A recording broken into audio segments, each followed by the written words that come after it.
আসসালামু আলাইকুম রহমতুল্লাহি আবরাকাতু। আমার সম্মানিত দিনী ভাই ও বোনেরা, আমি আপনাদের সম্মুখে রমজানের ফজিলত এবং গুরুত্ব সম্পর্কে অত্যন্ত দামি কথা বলতে চাই ইনশাআল্লাহ বিইذনিল্লাহ। রমজান মাসের বিশেষ বিধান হলো পূর্ণ মাস রোজা পালন করা। আর রমজান মাসের অন্যতম বৈশিষ্ট্য হচ্ছে এ মাসে আল্লাহ তাআলা তার সর্বশ্রেষ্ঠ কিতাব কোরআনে কারীম নাজিল করেছেন, অবতীর্ণ করেছেন। সুবহানাল্লাহ। তাই এ মাস হলো রোজা এবং কোরআনের মাস। আল্লাহ তাআলা বলেন, শাহরু রমাদানাল্লাযী উনজিলা ফীহিল কুরআন।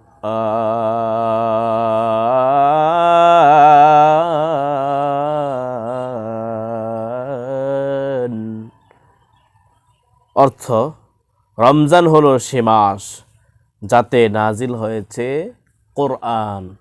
সূরা বাকারা 185 নম্বর আয়াত। রাসূলুল্লাহ সাল্লাল্লাহু আলাইহি ওয়াসাল্লাম ইরশাদ করেছেন, মানুষের প্রত্যেক আমলের প্রতিদান বৃদ্ধি করা হয়। একটি নেকির সওয়াব 10 গুণ থেকে 700 গুণ পর্যন্ত বৃদ্ধি করে দেওয়া হয়। আল্লাহ তাআলা বলেন, রোজার বিষয়টি হলো আলাদা। ক্বালা নবী সাল্লাল্লাহু আলাইহি ওয়াসাল্লাম, আস-সাওমু লি ওয়া আনা আজজি বিহি। এটি একটি হাদিসে কুদসি।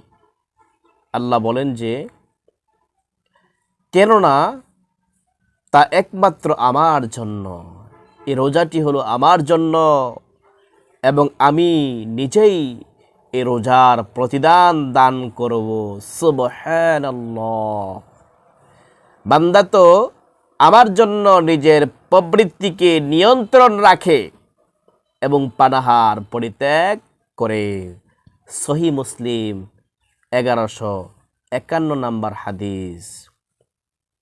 এই মাসে আরেকটি গুরুত্বপূর্ণ বিষয় হলো শয়তানকে আটকে রাখা হয়, শিকল বিদ্ধ করে রাখা হয়। রাসূল করিম সাল্লাল্লাহু আলাইহি ওয়াসাল্লাম বলেন, যখন রমজানের প্রথম রাত আসে তখন শয়তান এবং দুষ্ট জিনদেরকে শিকলে বন্দী করা হয়। জান্নাতের দরজাসমূহ উন্মুক্ত করে দেওয়া হয়, খুলে দেওয়া হয়। ঘোষণা হতে থাকে, হে কল্যাণের প্রত্যাশী, অগ্রসর হয়ে যাও, আর ওহে পাপী, থেমে যাও। প্রতি রাতে অসংখ্য পাপীকে জাহান্নাম থেকে মুক্তি দেওয়া হয়। সুবহানাল্লাহ। সুনানে তিরমিজি 682 নম্বর হাদিস। আল্লাহ পাক রব্বুল আলামিন আমাদের সকলকে মাহে রমজানে সিয়াম পালন করার এবং তেলাওয়াতে কোরআন এবং জিকির আজকার, তাসবিহ, তাহলিল, ইস্তিগফার, দোয়া, দুরূদ শরীফ পড়ার তৌফিক দান করুন। আমিন।